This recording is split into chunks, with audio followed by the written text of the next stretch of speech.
Selamat pagi dan selamat tahun baru 2022. Mari sebelum kita sama-sama belajar firman Tuhan, kita akan berdoa terlebih dahulu. Mari kita berdoa bersama. Bapa kami di dalam surga, kami bersyukur untuk kasih setia dan kebaikan-Mu di dalam perjalanan hidup kami sampai pada saat ini. Dan kami boleh ada sebagaimana kami ada saat ini, itu juga adalah karena anugerah dan kebaikan-Mu kepada kami. Kami bersyukur karena kami masih boleh mendengar firman-Mu pada pagi hari ini. Bapa, kami mohon kuasa Roh Kudus-Mu bekerja di dalam diri kami semua, supaya firman Tuhan yang akan kami dengar boleh membuat hidup kami lebih dekat dan mengasihi Engkau. Kami serahkan pemberitaan firman-Mu hanya bagi kemuliaan nama-Mu. Dalam nama Yesus kami berdoa. Amin. Pembacaan Alkitab kita pada pagi ini terambil dari Kisah pasal yang ke-27, Kisah Rasul-Rasul pasal yang ke-27, ayat yang ke-7 sampai 26. Akan saya bacakan. Selama beberapa hari berlayar, kami hampir-hampir tidak maju dan dengan susah payah kami mendekati Knidus. Karena angin tetap tidak baik, kami menyusur pantai Kreta melalui Tanjung Salmone. Sesudah itu, kami dengan susah payah melewati tanjung itu, sampailah kami ke sebuah tempat bernama Pelabuhan Indah dekat kota Lasea. Sementara itu sudah banyak waktu yang hilang. Waktu puasa sudah lampau dan sudah berbahaya untuk melanjutkan pelayaran. Sebab itu, Paulus memperingatkan mereka, katanya, "Saudara-saudara, aku lihat bahwa pelayaran kita akan mendatangkan kesukaran dan kerugian besar, bukan saja bagi muatan dan kapal, tapi juga bagi nyawa kita." Tetapi perwira itu lebih percaya kepada jurumudi dan nakoda daripada kepada perkataan Paulus. Karena pelabuhan itu tidak baik untuk tinggal di situ selama musim dingin, maka kebanyakan dari mereka lebih setuju untuk berlayar terus dan mencoba mencapai kota Phoenix untuk tinggal di situ selama musim dingin. Kota Phoenix adalah sebuah kota pelabuhan Pulau Kreta yang terbuka ke arah barat daya dan ke arah barat laut. Pada waktu itu angin sepoi-sepoi dari selatan. Mereka menyangka bahwa maksud mereka sudah tentu akan tercapai. Mereka membongkar sauh dan berlayar dekat sekali menyusur pantai Kreta. Tetapi tidak berapa lama kemudian turunlah dari arah pulau angin badai yang disebut angin timur laut. Kapal itu dilandanya dan tidak tahan menghadapi angin haluan. Karena itu kami menyerah saja dan membiarkan kapal kami terombang-ambing. Kemudian kami hanyut sampai ke pantai sebuah pulau kecil bernama Cauda. Dan di situ dengan susah payah kami dapat menguasai sekoci kapal itu. Dan setelah sekoci itu dinaikkan ke atas kapal, mereka memasang alat-alat penolong dengan meliliti kapal itu dengan tali. Dan karena takut terdampar di beting Sritis, mereka menurunkan layar dan membiarkan kapal itu terapung-apung saja. Karena kami sangat hebat diombang-ambingkan angin badai, maka pada keesokan harinya mereka membuang semua muatan kapal ke laut. Dan pada hari yang ketiga mereka membuang dengan alat-alat kapal dengan tangan mereka sendiri. Sesudah beberapa hari lamanya, baik matahari maupun bintang-bintang tidak kelihatan, dan angin badai yang sangat dahsyat terus-menerus mengancam kami. Akhirnya putuslah segala harapan kami untuk dapat memperselamatkan diri. Dan karena mereka beberapa hari lamanya tidak makan, berdirilah Paulus di tengah-tengah mereka dan berkata, "Saudara-saudara, jika sekiranya nasihatku dituruti supaya tidak dan jangan berlayar dari Kreta, kita pasti terpelihara dari kesukaran dan kerugian ini. Tetapi sekarang juga dalam kesukaran ini, aku menasehatkan kamu supaya kamu tetap bertabah hati, sebab tidak seorang pun dari antara kamu akan binasa kecuali kapal ini. Karena tadi malam seorang malaikat dari Allah, yaitu dari Allah yang aku sembah sebagai miliknya, berdiri di sisiku dan berkata, "Jangan takut, Paulus, engkau harus menghadap Kaisar, dan sesungguhnya oleh karena karunia Allah, maka semua orang yang bersama-sama dengan engkau akan selamat karena engkau. Sebab itu tabahkanlah hatimu saudara-saudara, karena aku percaya kepada Allah bahwa semuanya pasti akan terjadi seperti yang dikatakannya kepadaku. Namun kita harus mendamparkan kapal ini di salah satu pulau." Sekian pembacaan Alkitab kita.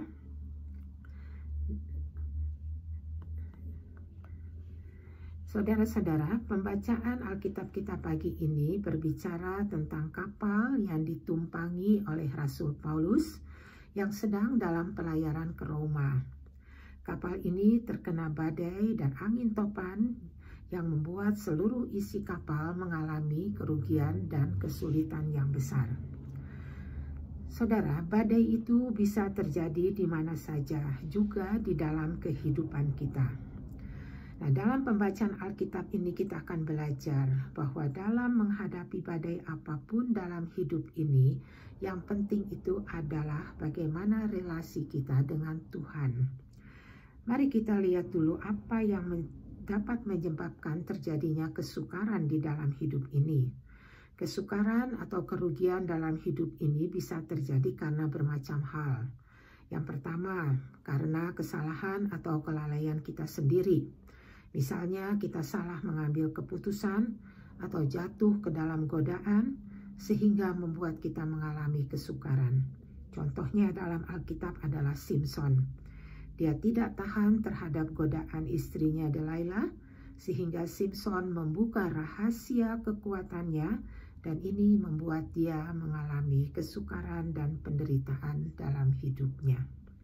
Yang kedua, kesukaran bisa juga terjadi karena memang Tuhan mengizinkan kesulitan itu terjadi.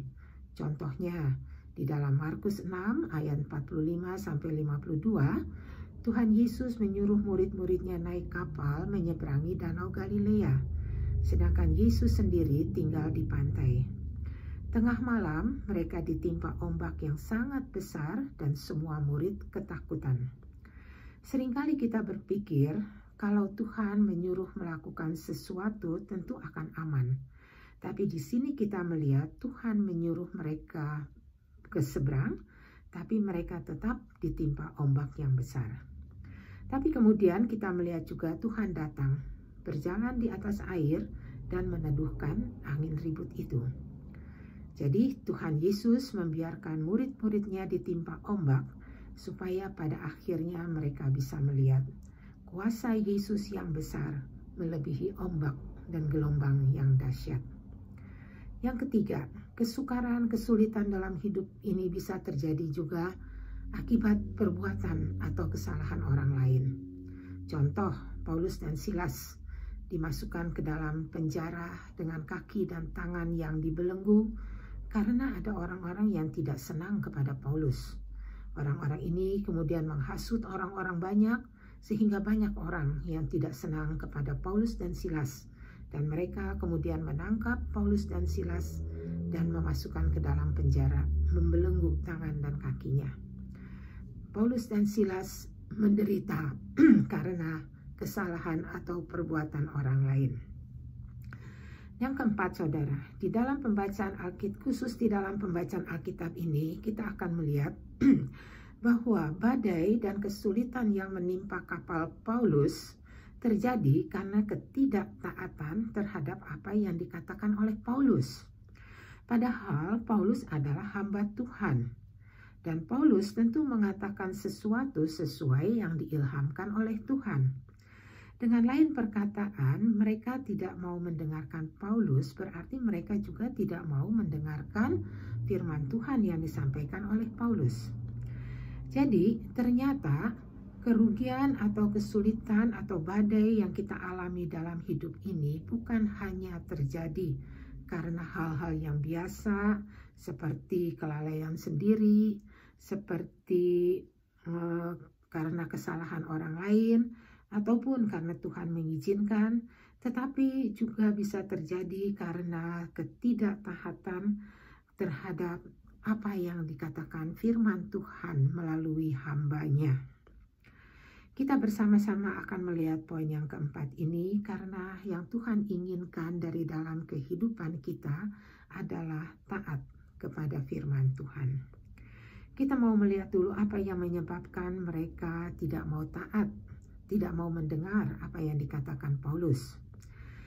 Di dalam pasal yang ke-26 kita minta membaca bahwa setelah pertobatannya, Paulus giat sekali memberitakan kebenaran firman Tuhan, baik kepada orang Yahudi maupun kepada orang non-Yahudi. Ternyata tidak semua yang diberitakan oleh Paulus bisa diterima dengan baik oleh orang-orang Yahudi, terutama tentang pertobatan dan kebangkitan orang mati. Nah, karena pengajarannya ini, Paulus tidak disenangi. Dia ditangkap dan mau dimasukkan ke dalam penjara. Tetapi Paulus kemudian naik banding. Dan untuk ini dia harus menghadap Kaisar di Roma. Nah, kisah pasal 27 mengatakan bahwa Paulus dan beberapa tahanan diserahkan kepada seorang perwira yang kemudian membawa mereka naik kapal menuju ke Roma. Di dalam ayat yang ke-7 dan ke-8 dikatakan angin tidak baik. Kapal itu sulit untuk maju. Tapi akhirnya dengan susah payah mereka sampai juga di suatu pelabuhan. Di sini Rasul Paulus mengatakan untuk tidak meneruskan pelayaran, tapi sementara tinggal dahulu di pelabuhan sebab akan ada kesulitan dan kerugian yang besar. Tapi ternyata perwira yang membawa Paulus dan orang-orang di dalam kapal tidak mau mendengarkan apa yang dikatakan Paulus. Mereka meneruskan pelayaran dan ternyata mereka ditimpa ombak yang besar. Apa yang menyebabkan mereka tidak mau mendengar apa yang dikatakan oleh Paulus? Ayat 11 mengatakan ada jurumudi dan nakoda yang berpengalaman. Mereka mengatakan tidak apa-apa meneruskan pelayaran. Perwira ini tentu lebih percaya kepada nakoda dan jurumudi yang berpengalaman daripada kepada Paulus. Jadi mereka tidak mau mendengarkan apa yang dikatakan Paulus. Ayat 12 ada pernyataan yang mengatakan pelabuhan itu tidak baik untuk ditinggali selama musim dingin. Jadi mau tidak mau mereka harus meneruskan pelayaran. Di samping itu ayat 13 mengatakan ada angin sepoi-sepoi, jadi sepertinya tidak akan ada badai. Nah, alasan-alasan ini pula membuat mereka tidak mengindahkan apa yang dikatakan oleh Paulus dan meneruskan pelayaran. Jadi yang membuat mereka itu tidak mau mendengarkan Paulus, tidak mau mendengarkan firman Tuhan yang disampaikan melalui Paulus ialah karena adanya orang-orang yang jauh lebih berpengalaman di dalam pelayaran daripada Paulus. Dan mereka lebih percaya kepada orang yang berpengalaman ini daripada kepada Paulus. Di samping itu juga ada kenyataan-kenyataan yang berlawanan dengan apa yang dikatakan oleh Paulus. Misalnya angin sepoi-sepoi, pelabuhan itu tidak baik, dan sebagainya. Nah, inilah yang dapat kita pelajari dari firman Tuhan pagi ini. Tuhan ingin kita mentaati firman-Nya. Seringkali firman yang Tuhan ingin kita taati tidak sesuai dengan pengalaman ataupun kenyataan yang ada. Malahan kadang-kadang berlawanan. Disinilah kita butuh iman untuk mentaati firman Tuhan itu. Dan iman itu akan ada di dalam hidup kita kalau kita hidup di dalam relasi yang benar dengan Tuhan, Kalau kita mengasihi Tuhan dan kalau kita sungguh-sungguh mengakui Tuhan itu maha besar, maha kuasa, dan firman-Nya pasti benar. Hidup di dalam relasi yang benar dengan Tuhan, selain memungkinkan kita untuk mentaati firman Tuhan, juga membuat kita tahu jalan dan keputusan apa yang harus kita ambil. Saudara, di dalam hidup ini banyak sekali persimpangan-persimpangan jalan yang kita hadapi, di mana di persimpangan itu kita harus mengambil keputusan untuk ikut seperti orang banyak atau ikut Tuhan. Dan kita bisa terus ikut Tuhan dengan benar kalau relasi kita dengan Tuhan itu juga benar. Nah, di dalam pembacaan Alkitab selanjutnya kita akan belajar bahwa relasi dengan Tuhan yang benar menentukan sikap dan keputusan yang kita ambil pada saat ada badai. Kita akan membandingkan apa yang dilakukan oleh para awak kapal pada waktu ditimpa badai dan apa yang dilakukan Paulus. Jurumudi, nakoda, dan semua orang di dalam kapal adalah orang yang berpengalaman dalam pelayaran. Dan para awak kapal serta perwira yang membawa Paulus percaya penuh kepada mereka. Tetapi begitu angin topan yang dahsyat menghantam kapal, mereka semua ketakutan. Mungkin mula-mula mereka masih mau mempertahankan kapal, tapi kemudian mereka membiarkan kapal terapung-apung. Mereka kemudian membuang semua alat-alat kapal yang dibutuhkan untuk menunjang kapal itu tetap tegak. Semua alat-alat itu dibuang ke dalam kapal, ke dalam laut.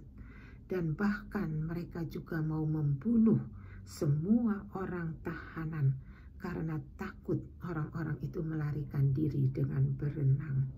Menghadapi badai itu mereka panik, mereka kacau, mereka ketakutan.